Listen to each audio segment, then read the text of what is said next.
Hello again everyone, welcome back to ptet.chemistry channel. So in this tutorial video, I'll go through this alternative to practical. This is alternative to practical 1, which is associated with the concept on mole calculations and stoichiometry, as well as reacting masses that's related to the current year 9 topic that my own students are doing at the moment. Alright, so what are we asked here to do? The objective of the experiment is to find out what is this value of X. This is water of crystallization, as this is called a hydrated sodium carbonate with X number of water of crystallization for every 1 mole. For 1 mole of sodium carbonate, you have X mole of H2O. So this is a hydrated, hydrated compound, hydrated sodium carbonate there. Okay, so what do we have here? We have this sample that we added to a previously weighed container. So we have the mass of the container. If you're doing this experiment in the lab, you really have to try and think about what you need to collect, and you actually collect this before the experiment begins. All right. So this is the mass of the empty container, and this is mass of the container plus the hydrated compound before you actually heat it up. So that thing, the mass, that thing there is going to be equal to 10.84 minus 7.49. Importantly is that looking at the data given, you really have to realize that the mass balance that you are using measure up to 2 decimal place. Even if your calculator, if so happens that this thing happens to be 3.3, then it will show you on your calculator as 3.3 gram, but then you need to be aware that these are 2 decimal places mass balance, so we need to follow the precision in the data given. So this is perfectly fine. Always remember that units are required as part of your working as well, because that will really help you in the future to avoid any mistakes as well. I do include a unit here because it's already included there. In the next bit of the question, so the sample is dissolved in distilled water. Very importantly, when you want to make up solution, we use distilled water because tap water is actually a mixture. Tap water has dissolved ions, meaning to say tap water is not just 100% H2O, whereas distilled water is 100% pure H2O, and that's what we use to make up our solution in chemistry. So this solution is made up to 250 cm cube. So what apparatus should you use to make it up to 250 cm cube? They are not asking you how to get the solid into the apparatus, but they're asking what apparatus do you use to make it up to the thing there. This is under making up a stock solution. So I have a tutorial video on how this is done. This is going from the solid, which is this thing here, which is 3.35 gram of the solid, and then you just add water. When you just add water, the mole is the same. You're just adding 250 cm cube of water in order to go up to 250 cm cube. So mole is the same. It's very, very, very important here. So what is this apparatus called? This is called a volumetric flask. So make sure you can spell it correctly. Volumetric. So it comes from the word volume. So this is volumetric flask. Now you're going to take a 25.0 cm cube sample of H. So just now you make it up to 250 cm cube of H. If I just move this out a little bit here, I'm just going to draw some simple diagram because I'm not a great artist, but what I can do is I can always sketch out simple ideas. This is a 250 cm cube of H. This is 25 cm cube of H. So I took this one straight up from this volumetric flask, which I have mixed very well to ensure the concentration is the same and uniform. So meaning to say that when I take out 25 cm cube from the 250 cm cube, it is the concentration that is the same, but the amount will not be the same because the mole of H here will be much lesser than the mole of H here, because I have much lesser volume for the same concentration. As you know, N equal to CV. For the same concentration, because I'm just taking this out from this, and then therefore the more volume you have, the more is the greater mole. So going from here to here, the mole decreases. From here solid, just adding out to 250 cm cube, the mole doesn't change. This kind of simple diagram will really help you in terms of guiding you as to your mole calculations, and I would advise you to always draw this kind of simple things, that will help you along the way. So this apparatus that we use to transfer or take out 25.0 cm cube out from this volumetric flask into the conical flask. That is going to be a pipette. So make sure you can spell it correctly. Pipette is called a pipette. Now you have another apparatus. This is called a burette. So a burette is filled with whatever this thing is, HCl. So this is acidic. Acid meaning the pH is lesser than 7. We are using a methyl orange indicator. This is a very common indicator because you need something that will change color in acid, as well as will give you another color in alkaline, which you have H, which is this carbonate, and then you obviously want a color at the end point as well. So before the HCl is added, before you add in the HCl, this thing is going to be a bit yellowy. Yellow. And then at the end point, so this means not excess, okay, not excess. So at your end point, it's going to go orange, because if you say it's going to go red, that means you have excess HCl. So when you have excess HCl, this means acidic, and therefore this means red. Methyl orange will turns red, or pink. Methyl orange turns red. So the color of indicator is quite important in the sense that they are what would tell you whether you haven't reached the end point yet, or you have exceeded the end point, or you just haven't even reached the end point yet, which will be yellow. Before the HCl is added, you just have the carbonate, which means there's no acid, it's just yellow. At the end point, just about neutralizing it. And when you have huge amount of acid in excess, you're gonna go to red. Next question is about reading the burette. So we have reading number 1 here. So typically when you're doing your titration, for real, you can watch one of my experimental tutorial video on the titration expected at O level or IGCSE level, where you read to 1 decimal place. At least there's the O or the IGCSE level standard. You read volume to 1 decimal place, such as this is 0.0. It's not 0. The moment you write 0, then you have made a mistake. They already included the volume here, so make sure that you should be able to fill in a table. If this is not given, make sure you know how to fill in the table on your own. Initial means at the beginning, final means at the end. So this is your initial volume. You read burette from top to the bottom. As you could see, this is 0, this is 1, this is 2, so you read this as 0.0. And this thing here, this 23, this 24, so 23.1, 2, 3, 4, 5, 6, 7, 8. You read below the meniscus. So this is not 24.2, this is 23.8. Make sure you can really read a burette, which is what you'll be expected to do, as you will have done this as a real practical. Provided you have the opportunity, you should really take every single opportunities to learn when you do practical in school. Okay, unlike some people who might not have really the opportunity as a result of the ongoing pandemic.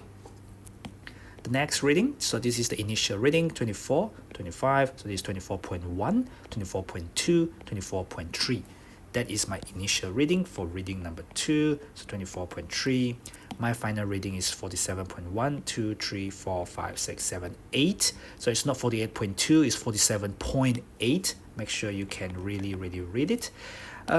Just as they have shown here, you don't really necessarily have to start your titration from 0.0, but typically I always advise students fill in your burette to at least 20 cm cube. Okay, at least 20 cm cube. So this is quite a greedy student, didn't really want to start from 20.0, so it's not my place to say, because these results are given. So pop into your calculator and you will get 23.5 cm cube. All of these have the volume stated there already. Let's read reading number 3. So this is 9, this is 10. You can double check. 9.1, 2, 3, 4, 5, 6, 7, 8, 9, 10. So there's going to be 10.0. And your final volume is 33.1, 2, and 3. So there's 33.3. Pop that into your calculator and you get 23.3. Now these are entirely different values. Ideally speaking, when you're doing titrations, you want your titration volume to be as close to each other as possible, especially for your accurate titer. Your accurate, okay, or what you say, base titers have to be within plus minus 0.2 cm cube, because that is what is accepted in O level or IGCSE level. If you choose these and these as your best titer, there's a difference of 0.3 cm cube, which is outside the accepted margin. whereas this and this, of course, again, is outside the accepted margin, which is 0.5 difference, whereas you can only accept up to plus minus 0.2 cm cube. If you are doing this for real, you really have to try and get them as close as possible instead of just, you know, matching this thing. This thing is just, at worst, you could expect up to plus minus 0.2, but at best, you want it to be as close as possible, which is, well, a difference of 0.0, hopefully. So this is going to be what you put a tick on. You cannot have the best titer just by putting one tick, because you need at least 2 titration results to be able to, you know, cross-check that they are within plus minus 0.2 cm cube that make you decide that they are your best titer.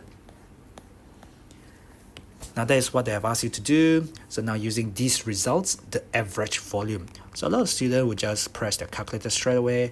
I would advise you not to. So make sure you use a bracket, because it's very, very, very important that you don't mess up your, well, simple averaging.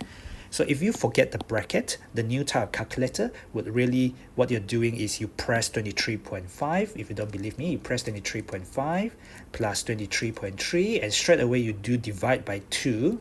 Then you get 35.15, and they will be ridiculous because you're averaging 23.5, 23.3. It's impossible to get a number which is lower than the minimum and higher than the maximum when you're just averaging these two numbers. That is because you didn't do the addition for the top bit first, and that's why you will make a mistake unless you actually do the thing in bracket and then close the bracket, because you want to do the addition first. 23.5 plus 23.3, I got 46.8. Then I got the answer, then I divide by 2, and I got exactly 23.4 cm cube. Always make it a habit to write down the units in your answer, because, you know, it's just really good habit for you to include everything in your working. All right, so 23.4. Make sure that you know that when you do averaging, even when you don't have, when you have more than 1 decimal place, because of the accuracy or the precision of the data, you're actually collecting to 1 decimal place using your burette. So your final data have, your average data have to be rounded up to 1 decimal place as well, which in this case is exact. Now the next bit, calculate the moles of the hydrochloric acid in the average volume. So we want the mole of the HCl is a solution, so it's concentration times volume. The concentration is given, which is 0.100. It is mole per dm cube. In this working CV, the concentration is in mole per dm cube. The volume has to be in dm cube, and that's number 1 mistake with a lot of students. This is in cm cube. So whatever you do, make sure you know that you need to convert cm cube into dm cube in order for your units, well, to cancel out and give you mole on the left hand side. So 0.1 times 23.4 divided by 1000. My calculator show me this standard form, which is 2.34 times 10 to the minus 3 mole. If I were you, I would strictly just leave it as it is, instead of trying to get to the format with a lot of 0.0 something something something. If you really have to, and if you really want to, only if you really want to, where is it? I can't find mine. I think it's 0.00234. Okay, of course that is also correct, because you could move 1, 2, and 3, but you know, what is the point when this is exactly the same as this, when they are equal? You know, what's the point of writing this when you could have just written this? As long as you should know how to key this into your calculator. 2.34 times 10 to the power minus 3. If you can't key this onto your calculator, you have a big problem moving forward with math, physics, as well as chemistry. I just realized that this is exactly the same as the previous page, so I can skip it straight away. As a matter of fact, I'll just delete it because I don't really need it. Delete page. Then I can just very quickly well, look back and forth to my data. 2.34 times 10 to the minus 3. 2.34 times 10 to the minus 3 is that one. 2.34 times 10 to the minus 3 mole. In whatever you do, mole calculations, you need to have a balance equation, which in this case they have given you. They say in 25 cm of H, which is that 2.34 times, oh, sorry, no. 25 cm of H is actually the sodium carbonate. This is in the pipette, which you pipette into conical flask, and then this is the amount of HCl that reacted with these.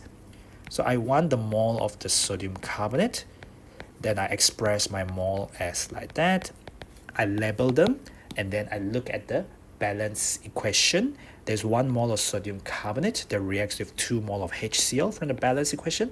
And then I have my answer for the mole of HCl from the previous part that reacted with the 25 cm³ of H in my titration, the actual experiment that you'll be expected to do.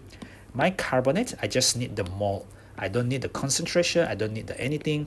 I just need the actual mole of sodium carbonate that reacted. So, you know, it's just setting up your stuff, then you move that up, it's half time, 2.34 times 10 to the minus 3. Make it a habit to actually complete your working instead of leaving it halfway, and make sure you have a unit. So 1.17 times 10 to the minus 3. Again, I've decided to leave it in this form. The next part of the question, they want you to do in 250 cm³ of H.